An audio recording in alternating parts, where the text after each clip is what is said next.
Uyg'ur yazg'uvchilari Hoji Mirzahid Kerimi Savud Davudlarning Millatlar nashriyoti tarafidan nashr qilingan Saidixon nomli romani.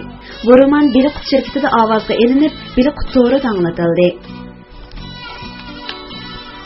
Kun xilli ilib qolgan edi. Saidixon bu navbat Qal'a Zuparda to'xtamay yo'lni davom qildi. Kabulga kelishda Badaxshonning bu xilvat shahrida 2 hafta turgan edi. Tamoq, hojat vaqtidan boshqa chog'larda to'xtamay minib, bir oydak yo'l azobini tortib, oxiri Anjan diyori qadam bosdi. Oldida yo'l charlab mangan Qanotbek bir to'p qurolliq navkarlar bilan uchrashib qoldi. U odamlarni to'rt tarafdan qo'rshib olgan bu notanish kishilar bilan erishmoqchi bo'lib edi. Qizil yuzlik, kak soqol, o'ttir bo'yliq odam. "Sizlar podsho Bobur Mirzaning navkarlarimi?" deb so'rab qoldi. Hech qanday dushmanlik alomatini ko'rmagan Qanotbek darhol salom berib, "Biz Saidxonning navkarlari bo'lamiz" deb javob berdi. "Saidxon qani? Men Mirza Haydarning tog'isi Said Muhammad Mirza bo'laman. Shahzoda orqamizdan kelyapti. Biz Shahzodaning yo'liga muntariz bo'lib turib edik. Kayningizga yenib, bizdan qancha vaqtdan beri Saidxonning yo'liga ko'z tikib, uni kutib turayotganligimizni xabar qiling. Oxir didor ko'rishadigan bo'ldi" dedi Said Muhammad Mirza. "Xo'p, olinglar." Qanotbek etini kayniga burab shamoldek tez chepib ketdi. Bir oshpishim oraliqda u Saidxonning qarshisidan chiqdi. Bular Anjan shahriga yaqinlashib bir bo'stonlikqa kelganda qarshi elishga chiqib kutib turishgan Said Muhammad Mirza, Yodikor Mirza, Bekchak Mirza, Ishtochi Mirza qatorliq Qashqar, Farg'onaning bir qism kattalari va ularning mulozimlari bilan uchrashdi. Mirza Haydar tog'isi Said Muhammad Mirza bilan quchoqlashib ko'z yosh qilishdi.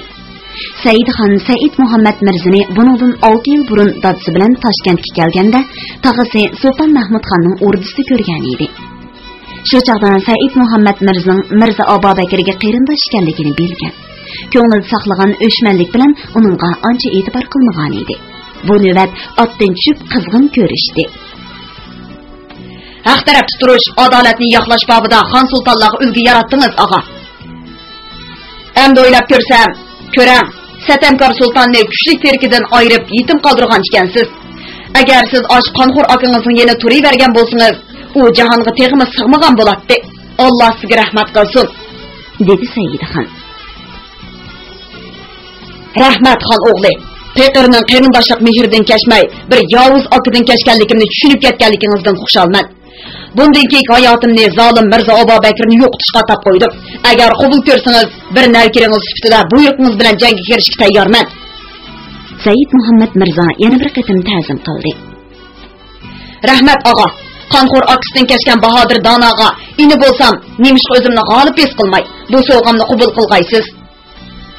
Saidxon egarning yon tarafiga to'g'risiga bog'lab qo'ygan qilichni elib, Said Muhammad Mirzaga tutdi. U o'zining qilichi bo'lib, Bobur Mirza yo'lliq tutgan shamsharni beliga esib olgan edi. Said Muhammad Mirza tizginib qilichni ikki qo'llab elib, beshidan egiz ko'tardi. "Inson imoni sadoqati bilan azizdir. Xon o'g'li, ishonchinizga dog' tushirmayman." Saidxon uni yo'lab o'rnidan turg'izdi. U yaroqdarni chaqirib 3 qilich bilan kelishni buyurdi. Bu 3 qilichni Yodikor Mirza, Bekchak Bekir Mirza, Ishtochi Mirzalarga birdan tutdi. Ularni tizginib o'tirib, qilichni ikki qo'llab elib, bosh ustiga ko'tarib, sadoqat izhor qilishdi. Saidxon balavaqis bilan birga marhuma mo'misi Eson Davlat begimning chahar beg'iga tushdi. Uning maqbarasi musha baxshida edi. Qabr oldida nazar qilib, Anjon xalqiga osh berdi. Ikkinchi kuni kechda Anjondagi sulton amirbeylarni chillab katta ziyofat berdi. Saidxon mush vaqtgacha bugünkidek ko'p sharaf ichmagan edi. U mast holda mulozimlar bilan yarim kechada qasrga yondi. Gulsima sulton begim yotliq bo'lgandan beri erini bu holda ko'rib boqmagan edi. Hayron bo'lganicha uni yo'lab uyga elib kirib, qo'lqiga pichirladi. "Dadam onamlar keldi. Mush holatda qandoq bola bilan ko'rishala?" "Nima deding azizim? O'g'lim Abdurashidxon ko'rinmaydi-ku. U o'zi nada? Men uni seg'indim." Xotini bağdan gap qilsa, Saidxon tağdan javob berdi. O'zini uning ustiga tashlab, "Bugun bizning to'yimiz. Sen nemish o'zingni mendan qochirsan? Bugun bizning to'yimiz tursa, sen deb quchoqladi. O'g'limiz inikanisining yinida undaq qilmaslar shahzoda, dedi xotini og'zini erining qulqiga yiqib. Nemish undaq qilmaydi ekanman. Bugun bizning to'yimiz tursa, menga yana bir o'g'il tug'ib berishni xohlamamsan? Tug'ib berdim-ku. Men yana birini da'vatiman. Yana birini. Saidxon uzib xirqirab so'zlab, Gulsima Sulton begimning uyatdan qizirib ketgan mag'ziga so'ydi. Saidxon atsi bandat namozdan keyin qaynota qaynonasi bilan ko'rishdi. Boy bilan mo'may Abdulrashid xonni quchoqlaridan tushirmadi. Ko'z yoshlarini to'xtata olmadi. Qizining Gulsima Sulton begim otilib, atrofida kenizak dedaklarining parvoni bo'lib yurishganligini ko'rib, Xudoga ko'p shukrlar qilishdi. Saidxon odam avatib, qaynog'isi bilan Gulsuruq Banuni chaqirtib keldi. Mashxovul Qanotbek ota-onasining bag'riga o'zini otdi. "Ota, ana, salomat turdinglarmi? Xudoyim ömür berdi oğlum, mana seni ko'rdik. Cho'ng odam bo'lib qopsan. Biz teridik." Buvay qadoq qo'llari bilan o'g'lining beshini siladi. "Navram qani, ko'rinmaydi-ku. Bor dada, anasının kayniga möküvapti. Umu cho'ng bo'ldi, ana qarsala." 3 yoshga kirgan Qaysar unsiz yosh to'kib, yerdan bosh ko'tarmay o'tirgan Gulsuruq Banuning kayniga o'tib olgan edi. "Buvang bilan mo'manga salom ber o'g'lim", dedi Gulsima Sulton begim uning qo'lidan tortib oldiga o'tkazib. "Assalomu alaykum." Xom semiz ko'muta ko'z Qaysar egilib salom qildi-da, part qilib yugurgunicha uydan chiqib ketdi. Gulsuruq Banu o'g'li kaynidan yig'ilgan peti tashqariga chiqdi. U qachonki Saidxonni ikkinchi qatim ko'rgandan tortib kamsiz bo'lib qolgan edi. Uni yurak qatlamidagi sir yoshirin azoblaydi. Qanotbekning balliq bo'lgan bo'lsa-mu, taqdirga oldinib qolganligidan hasratlanadi. Bu to'g'riliq u hech kimga tinmadi, balki umr voyat shunday o'tib ketdi. Saidxon qaynota qaynonasini hurmat bilan uzitib qo'ydi. Bugun kechgacha odamning oyog'i uzilmadi. Bir haftagacha shunday o'tdi. Halbuki Xo'ja Elini maktub bilan avatgan mirzlar ichida Yodikor mirzdan boshqalari kelmadi.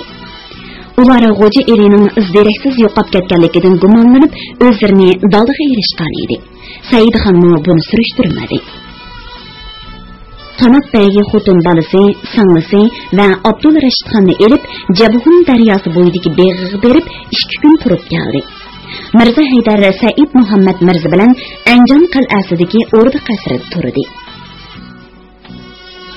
"Yaqinda onam jamak og'cha yarkanti qazo qildi", dedi og'asi uningga attiganlik choydan keyin boshdan kechirganini so'zlab. "Akam Muhammad Husayn Qo'raganni Shaybonxon qatl qildi. Taqdir degan shundoq rangimsiz bo'ldi ekan enim. Urug' tuqqanlarimizning mana shundoq to'zib, taraf-taraf sargardan xonavayron bo'lib ketishiga Qorniyat akam Mirza Abubakir sabab bo'lmoqda. Buni bilasan, shuning uchunmi uning yerida turishni xohlamay Sulton Mahmudxonning yeniga Toshkentga berib olgan edim. Oxir uni Shaybonxon aloq qildi.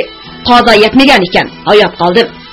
Shuningdan beri marhum Sulton Mahmud Mirzaning kichik o'g'li Sulton Yodikor Mirza bilan qechib, mökib yurib, goh Shaybonxon, goh Mirza Abubakir navkarlariga tuyuqsiz hujum qilib, ularni ko'p qatim talofat uchratdik. Lekin biror viloyatni elib makonlasha olmadik. Zolim Shaybonxon o'ldirilgandan keyin Jonibek Sulton uning taxtiga cho'q tortib Anjondan Samarqandga ketdi.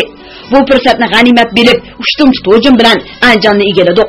Bobur Mirza bilan Saidxonning yo'li qaragan bo'ldi. Siz bilan Saidxon kelib kuchimiz zo'raydi.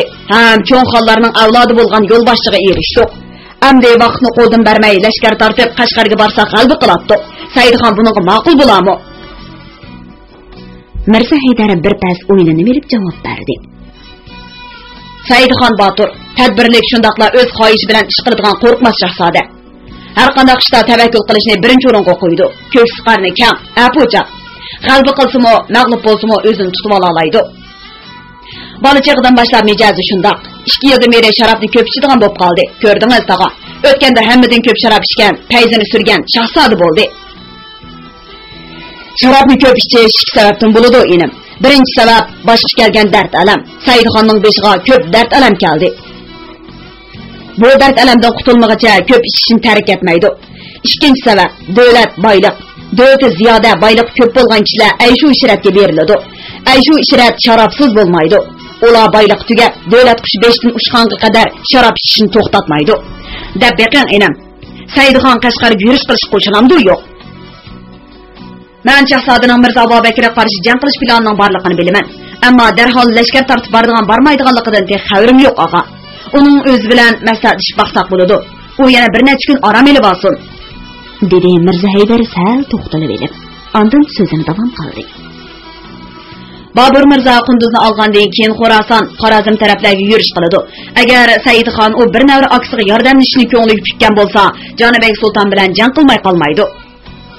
Undoq bo'lsa maslahatlashishni keyinga so'raylik. Bizning Anjonni egilib yotganimiz Saidxonning kelganligi Jonibekka anglanib bo'ldi. Lashkar tortib kelib bizga hujum qilishi mumkin. Ahvol qarab ko'raylik. Bugun oqshom Saidxon sharifiga men ziyofat bermoqchiman. Enim, siz uni o'zingiz elib bering. Sulton Yodikor Mirzani taklif qilaman. Bo'ladi tog'a. Saidxonni Mashqovul Qanotbek bilan boshlab kelay, dedi Mirzo Haydar. U tog'asi bilan xo'shlashib, marhuma Eson Davlat begim beg'iga ketdi. Anglavatqaninglar bir qutoridan anglatilayotgan ovozliq asarlar sahifasi. Saidxon bu ziyofatning atsi Jonibek Sultonning lashkar tortib kelayotganligi to'g'riliq xabarni Samarqandga berib qaytgan Said Muhammad Mirzaning oyg'oqchilarini orqasiga selib kelgan Mirzo Haydardan angladi. U darhol Anjan qal'asidagi o'rniga berib, Sulton Amir baylarni yig'ib, o'rda sarayida kemash ochdi.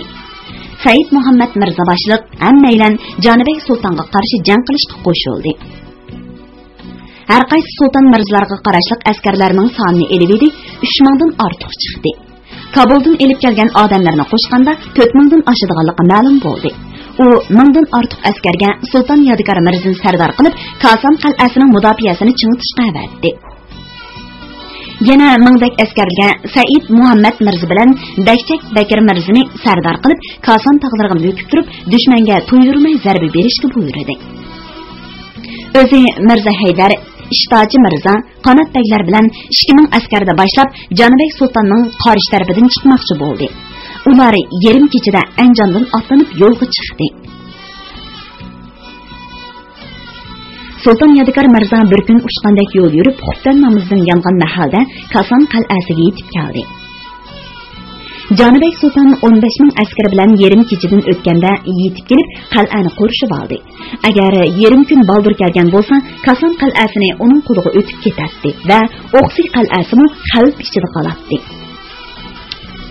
Saidxonlar namoz damdatga azon chiqqanda kelib, sharqirab eqiyotgan eqin bo'yiga tushdi.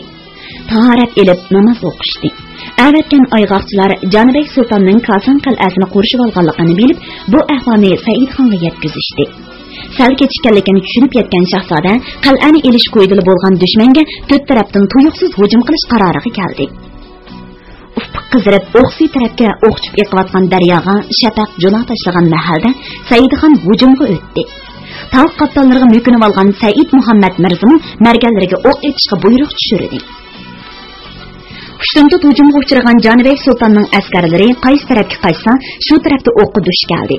Dushman askarlarining qaytishga boshlaganligi sepil ustida turib ko'rgan Sulton Yodikor Mirza chanandozlar bilan qal'a darvozasidan chiqib, qo'yga yitilgan bo'ridak Jonibek lashkarlariga o'zini urdi.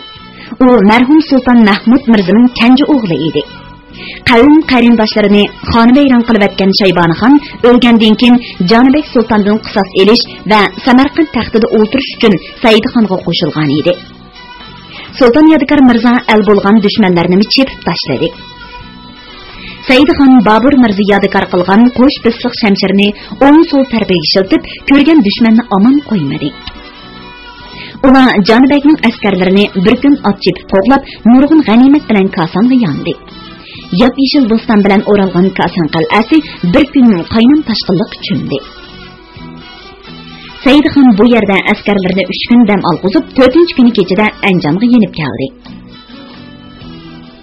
Sulton Yodikor Mirza Koson qal'asida qolgan edi. U Canibek Sultanning yana askar boshlab kelishini esidan chiqarmay, qal'a mudofiasini mustahkamlashga kirishib ketdi. Bu vaqtda Canibek Sultanning Said Xon bilan so'qishayotganligini anglagan Mirza Abobakir o'nning askari bilan kelib, o'sh bilan o'zganni besib oldi. Canibek Sultanning ikkinchi qatim 30 ming askar bilan Koson qal'asini qurishib oldi. Ahvol jiddiy va xavfli bo'lib qolgan edi. Said Xon Koson qal'asidagi Sultan Yodgor Mirzaga yordam berish uchun Said Muhammad Mirzani 1000 askar bilan mangdirib, o'zi jiddiy tayyorlikka kirishdi. Anjom shahri va atrofidagi yezlardan ixtiyoriy, majburiy holda 2000 dan ortiq fidoi askar oldi. Mashqavul Qanotbek ularga yo etish, qilich chepish, nayz sanjish, o'mit urush, otliq, piyoda jang qilishni mashq qildirdi. Qarindoshlarim, yurtdoshlarim, dedi Saidxon juma namozdan keyin o'rda oldidagi maydonga sapras bo'lgan ko'ning askarlarga xazinasi. Dushmanlar bizni jang qilishga majburlamoqda. Biz jangdan bosh tortsak, ular besib keladi. Jon pido qilib ularga to'sib zarba beramisak, ular bizga zarba beradi, bizni o'ldiradi. Elimizni vayron, xalqimizni sarson qiladi. Biz dushmanni chekindirishimiz, Anjom diyoriga ularni oyoq bostirmasligimiz kerak. Kimiki orqa qarab qochadi ekan, uning o'lguni shu. Biz bu jangda Xudo buyursa g'alaba qilamiz. Elimqon o'zining hammasi askar sardorlarga o'xshash taqsim qilib beriladi. Haqqoniyat uchun, adolat uchun, yurtimizning tinch omonlik uchun jon pido qilaydi. Jon pido qilamiz. Eng avval barliq ovoz bilan to'ladi Mashqavul Qanotbek. U sapras bo'lib qo'shin oldida qilish yalmashlab turardi. Jon pido qilamiz. Cho'qin serishdi rat-rat tizilgan ko'ning askarlar. Bu sada Anjom shahrini tavritib etdi. Said Xon kun petishdan burun 4000 dan ortiq askarni boshlab shahar darvozasidan chiqdi.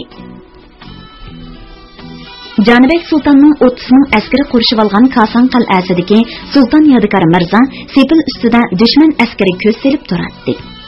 U sepilning uch darvozasiga 200 dan 600 nafar xil askarni o'rinlashtirib, qal'aning hamma kirish eg'izlarini yo'chiq qoldirmay etib edi. Sepil ustida har 10 qadam yerga sadoq bilan qilich qurollangan 2 askar qo'yib, 300 navkarni aylanib chorlab turishga belgilagan edi. Ammo bir hafta o'tmayla Canibekning askarlari shaharni suv bilan ta'minlaydigan eg'iz sungishlarning hammasini to'sib etdi.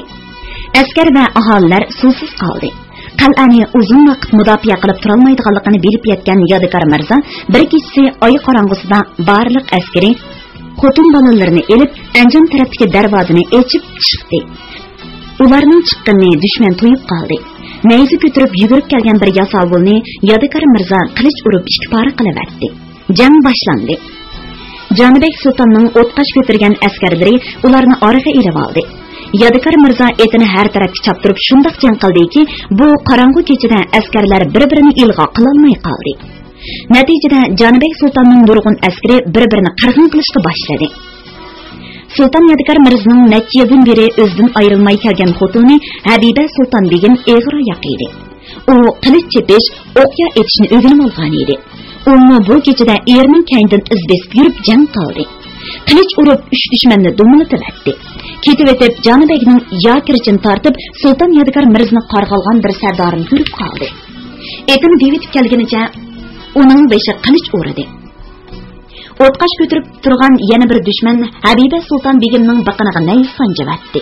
U qing'iyib etining bo'yniga gira selibdi. Habiba Sultan begimning eg'ir oyoqligini sezgan aqlli ot quyundek chepib Sultan Yodgor Mirzadan tez o'tib ketdi. U xavotirlangan holda Habiba Sultan begim nima bo'lgandi deb o'ylab keyindan ot choptirdi. Bir oz vaqtdan keyin Habiba Sultan begimning tez chepib buloq yeniga kelgan eti to'xtab, asta tizilib, ondan putlarini uzun so'zib yotdi. Orqadan yetib kelgan Sultan Yodgor Mirza qora targa cho'milib, xartildab qolgan etini to'xtatdi-da, sakrab tushib, majnun tonliq buloq qishiga keldi. U quliqini bostirib yotgan ot ustida ingrab jon talishayotgan xotinni quchqiga oldi. "Ah, tarix, men bo'ldingiz azizim. Armon burch xotini jafoni qo'ymaslik bo'lsin-ku. Men bu burchimni ado qila olmadim. Meni kechiring. Sizga yuz kelolmayman." Habiba Sultan begim ko'zlarini tasdi ichib talmirib qaradi. "Sultan, sizga keldimmi? Idarlarni ko'rolmay qolamdimanki deb qayg'urgan edim. Kelib meni xush qildilar. men sizga o'g'il tug'ib bersam bo'ladi. O'g'il. Uning uni pastlab ketdi. Alvida vafodorim, alvida. Xotinlarim ishida sizni meni tashlab ketmay, menga hamroh bo'lib kelgan edingiz. Endi yolg'iz qoladigan bo'ldim.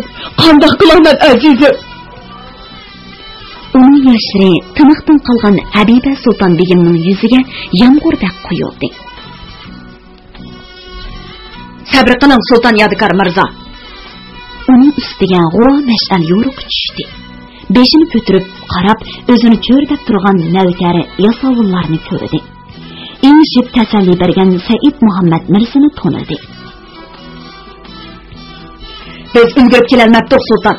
Bu yer turaversak, dushman qo'liga tushib ketamiz. Anjonga qaytaylik, dedi Said Muhammad Mirza uni yo'lab. Sulton Yodikor Mirza rahmatli xotinni quchoqlab ko'tarib, navkarlarning yordamida otga mindi. Anglavatqanlar bir qutoridan anglatilayotgan ovozli asarlar sahifasi. 21-bob. Sayrandagi dab ovozi. Tang saharda otlanib chiqqan Saidxon chashki vaqtida Do'mbuq degan joyga yetib bordi. Qiypash do'ng shakldagi bu yeri gulga yoqib o'rgangan bo'lib, nihoyat xilvat edi. Bu yerda bargoh qurib tamoq yeyotgan Mirzo Bobakarning askarlari Saidxonning bunday tez kelishidan zodil xabar yo'q edi. Eng oldidan tuyuqsiz bostirib kelgan Saidxon dangini xiyolni qilib o'tirgan amaldorni chepib tashladi.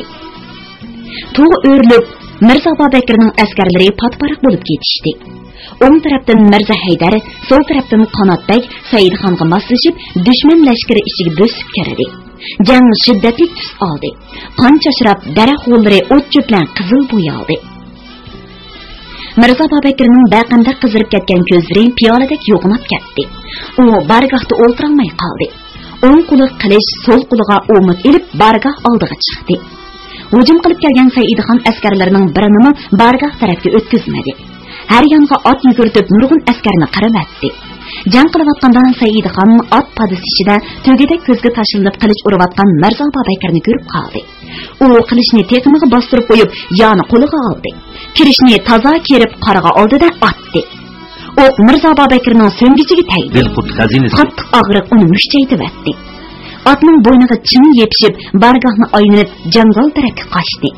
Shu chaqda yetib kelgan Said Muhammad Mirza xotinni Anjonda dafn qilib yongan Sulton Yodikor Mirza barliq askarlari bilan otlanib qaytishga boshlagan dushman lashkarini qo'g'lashga kirishdi. Mirzo Bobakarning o'sh o'zgandagi askarlari taslim bo'ldi. Asirga tushganlar 3000 dan oshdi. O'zi ilingan qurol-yaroq, mol-mulk, ot-qo'y, kiyim-kechak, oshliq lashkarlarga o'xshash taqsim qilib berildi.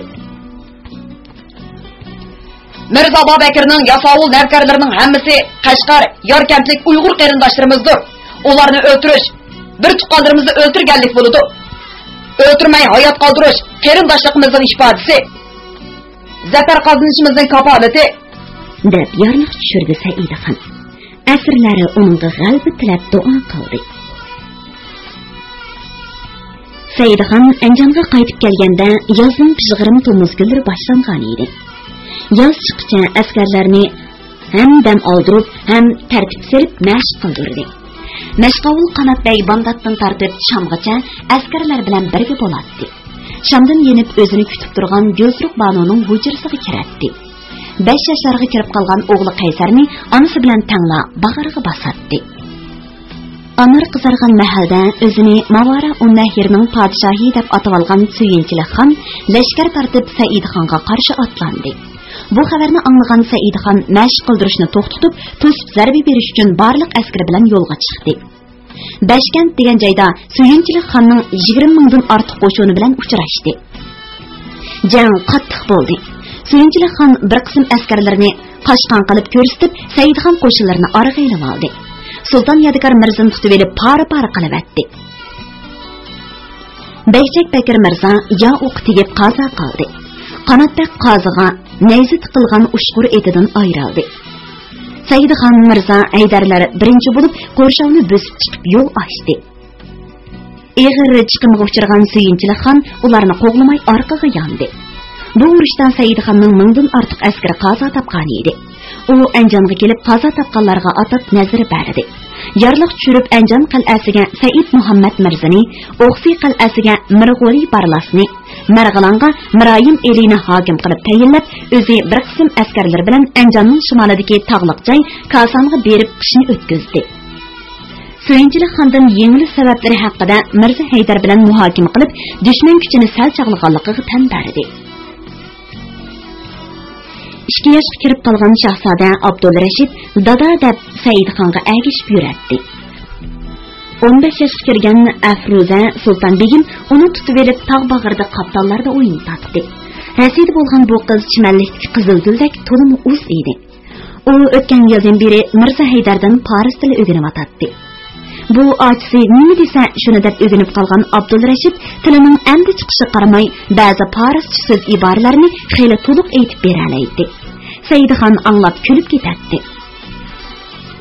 Mirza Haydar xotini Gulnizor Sulton Begimni o'g'li Farhod Mirza bilan Anjonga qo'yib kelgan edi.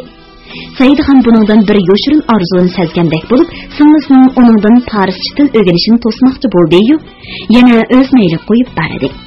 Bilimlik yaxshi ustoz gumon bilan uning ko'nglini ranjitib qo'ymaydi deb o'yladi u.